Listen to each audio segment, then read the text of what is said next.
नमस्कार दोस्तों, आज हम जानने वाले हैं इंटरनेट के कुछ ऐसे फैक्ट के बारे में जो हम यूज तो करते हैं मगर इससे जुड़ी हुई अभी भी कई सारी बातों से अनजान है। इंटरनेट आज के लिए सबसे ज्यादा जरूरत की चीज बन गई है। अगर देखा जाए तो ऑक्सीजन के बाद इंटरनेट को ही सबसे ज्यादा अहमियत दी जाती है। ये बात सच है कि आज हमारा काम इस इंटरनेट की वजह से आसानी से हो जाता है। इंटरनेट की वजह से ही आज हम घर बैठे पूरी दुनिया देख पाते हैं। आज हम किसी को इतनी आसानी से पैसा ट्रांसफर कर देते हैं। ये आज के समय में इतना जरूरी हो गया है कि इसके बिना किसी का काम ही नहीं चलने वाला है। लेकिन ये बात भी सच है कि इंटरनेट की दुनिया बस यहीं तक सीमित नहीं है। हम लोग जो इंटरनेट यूज करते हैं वो मात्र 10% है। बाकी का 90% हम यूज नहीं करते हैं और ना ही कर सकते हैं। अब आपके मन में आएगा कि ऐसी कौन सी बात है कि हम इसे चाहकर भी यूज नहीं कर सकते हैं। दोस्तों, इसके अलावा इसकी और एक दुनिया है जिसे डार्क वेब कहा जाता है। तो आज हम इस वीडियो में पूरी जानकारी लेंगे कि आखिर ये डार्क वेब क्या है और हम इसका इस्तेमाल क्यों नहीं कर सकते हैं, और अगर करते हैं तो क्या होगा। डार्क वेब इतना खतरनाक है कि इसको ब्लू व्हेल गेम से भी खतरनाक बताया गया है। अब हमारे मन में ये सवाल जरूर आता है कि आखिर हमें क्यों डार्क वेब को एक्सेस करने से रोका जाता है। आखिर इसमें ऐसा क्या होता है जिससे सरकार इस्तेमाल करने से हमें रोकती है। एक तरह से कहा जाए तो डार्क वेब हमारे इंटरनेट का वो अंधेरा है जहां लाखों राज दफन है। इसलिए इस डार्क नेट को इंटरनेट की काली दुनिया भी कहा जाता है। अगर आम लोगों से पूछा जाए कि इंटरनेट क्या है तो हमारा एक ही जवाब होगा, वर्ल्ड वाइड वेब। और उसमें भी कुछ नाम हमारे मन में आएंगे और वो नाम है गूगल, याहू और बिंग। इससे ज्यादा हम नहीं बता पाते हैं, लेकिन ये सब सिर्फ मात्र 10% है। बाकी का 90% डार्क वेब के अंदर आता है। यहाँ पर इंटरनेट के गहरे राज छिपे हैं। अब हम जानते हैं कि आखिर ये डार्क वेब है क्या।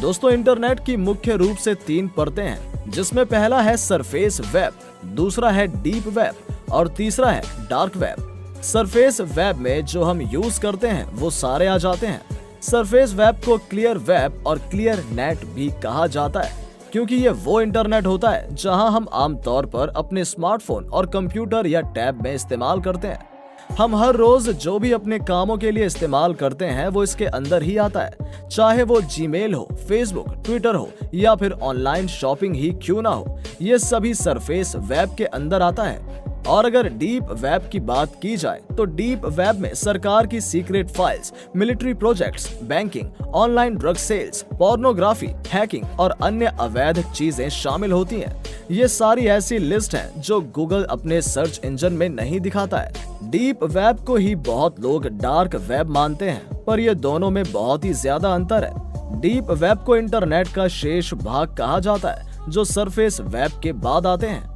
आसान शब्दों में अगर कहा जाए तो ये वो वेबसाइट होती है जिसके भीतरी डेटाबेस को बाहरी इंटरनेट से छिपा कर रखा जाता है और जिसे हर कोई आदमी एक्सेस नहीं कर सकता। इसको एक्सेस करने के लिए सरकार से परमिशन लेनी पड़ती है। किसी सरकार या विश्वविद्यालय या किसी भी संगठन की गोपनीय जानकारी को डीप वेब में ही संग्रहित किया जाता है। गूगल ड्राइव, ड्रॉपबॉक्स आदि जैसे ऑनलाइन क्लाउड स्टोरेज को किसी स्पेशल एड्रेस या यूआरएल के बिना एक्सेस नहीं किया जा सकता है। इसको आप जब भी एक्सेस करना चाहेंगे आपसे पासवर्ड मांगा जाएगा। इसलिए आप ये बात जरूर गौर करते होंगे, सरकारी दस्तावेज या फिर कोई महत्वपूर्ण पीडीएफ में ही पासवर्ड भी लगा दिया जाता है। उदाहरण के तौर पर अगर बात की जाए तो अगर आप ऑनलाइन अपना आधार कार्ड या पीडीएफ भी डाउनलोड करते हैं तो उसे खोलने के लिए आपसे पासवर्ड मांगा जाता है, जो आपकी जन्म तिथि और नाम रहता है। इसके बाद अगर हम डार्क वेब या डार्क वेबसाइट की बात करें तो इसका उपयोग करना सरकार के नियमों के खिलाफ है। अगर आप इसका इस्तेमाल करते हैं तो ये एक प्रकार का क्राइम होगा। डार्क वेब में शामिल किसी भी वेबसाइट को गूगल सर्च इंजन इंडेक्स पर नहीं करता है। इसके साथ साथ यहाँ पर डार्क मार्केटिंग भी होती है, जहाँ ऑनलाइन दुनिया के गैर कानूनी बाजार लगे हुए होते हैं और वहाँ पर अवैध तरीके से खरीद बिक्री होती है। इसका उदाहरण आप वर्चुअल बिटकॉइन के रूप में देख सकते हैं। डार्क वेब वेबसाइट पर जाने के लिए टॉर ब्राउजर का उपयोग करके एक्सेस किया जा सकता है। लेकिन दोस्तों, डार्क वेब को हैकर्स का स्वर्ग कहा जाता है, क्योंकि यहाँ पर ड्रग्स ट्रेडिंग, हथियारों की तस्करी और भी कई अन्य चीजें हैं जो कोई कल्पना भी नहीं कर सकता यहाँ उपलब्ध है। डार्क नेट की वेबसाइटें आपको सर्च इंजनों में नहीं मिल सकती हैं। डार्क वेब के अंदर ही सामग्री आमतौर पर टॉर नेटवर्क का उपयोग करके ही पाई जाती है। इस डार्क नेट में ड्रग्स, नकली सामान, हथियार, साथ ही hacking sites, X rated sites, bitcoin खरीदने और बेचने जैसी सभी अवैध चीजें आसानी से मिल सकती हैं। दोस्तों, ये डार्क वेब को अगर देखा जाए तो बहुत नकारात्मक प्रभाव डालता है, क्योंकि ये साइबर क्राइम का सबसे बड़ा भाग है और यहाँ पर live crime, live rape, live murder, live torture दिखाया जाता है, जिसे देखने के लिए लोग पैसे देकर जुड़ते हैं। इसके साथ साथ डार्क वेब में आतंकवादी लोग ऑनलाइन हथियार भी बेचते और खरीदते हैं। यहाँ पर फेक वीजा, पासपोर्ट और कर्जाली पैसों का भी व्यापार होता है। यहाँ पर हर तरह के क्राइम का लाइव वीडियो अपलोड रहता है, जो न जाने कितने इस तरह की घटनाओं को अंजाम देता है और लोगों को गलत काम करने के लिए प्रेरित करता है। क्योंकि जिस तरह से हम लोग ऑनलाइन कपड़े, जूते या कोई भी जरूरत का सामान खरीदते हैं, उसी तरह से यहाँ पर ऑनलाइन बम, लड़ाकू हथियार, ड्रग्स और भी बहुत सारे खतरनाक सामानों की खरीद बिक्री होती है। अब सवाल आता है कि क्या इन लोगों को पुलिस पकड़ नहीं सकती? क्या इतने सारे खतरनाक काम से कोई देश की सरकार अनजान है? तो दोस्तों, कोई भी साइबर एक्सपर्ट किसी को आईपी एड्रेस और इंटरनेट आइडेंटिटी के जरिए ही पकड़ते हैं। इसके बिना ये पता लगाना बहुत ही मुश्किल है कि कोई आदमी कहां से इसे यूज कर रहा है। अब क्योंकि ये एड्रेस यहाँ हाइड कर दिया जाता है, इसलिए किसी को पकड़ना मुश्किल हो जाता है।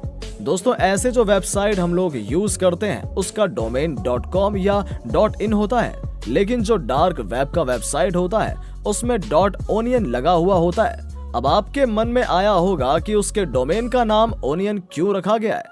अगर आप ओनियन यानी कि प्याज को ध्यान से देखेंगे तो ये परत दर परत जुड़ा हुआ होता है, यानी कि इस पर काफी सारी लेयर लगी होती हैं। उसी तरह से ये डार्क वेब भी काम करता है। यहाँ भी एक के अंदर एक कई सारी लेयर बनी होती हैं, लेकिन इसे चलाना सबके बस की बात नहीं होती है।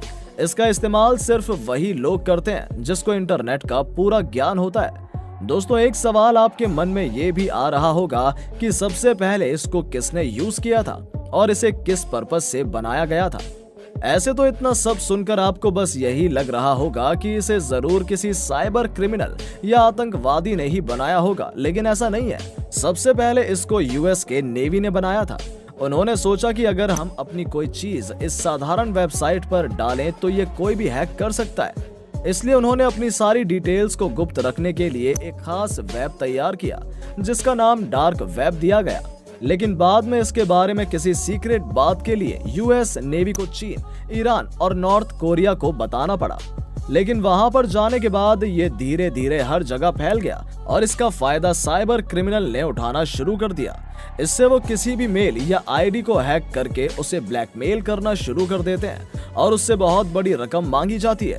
दोस्तों, अगर आपको ये वीडियो अच्छी लगी हो तो अपने सोशल मीडिया पर जरूर शेयर करें। उम्मीद करते हैं कि आपने ये फैक्ट बाबा हिंदी चैनल अब तक सब्सक्राइब कर लिया होगा, जिससे हमारी अगली इंटरेस्टिंग वीडियोस आप तक पहुंचती रहेंगी। अगर आपके पास किसी भी तरह के सुझाव हैं तो कमेंट बॉक्स में जरूर बताएं, ताकि हम अगली वीडियोस को और बेहतर बना सकें। चलिए मिलते हैं एक नई वीडियो के साथ, तब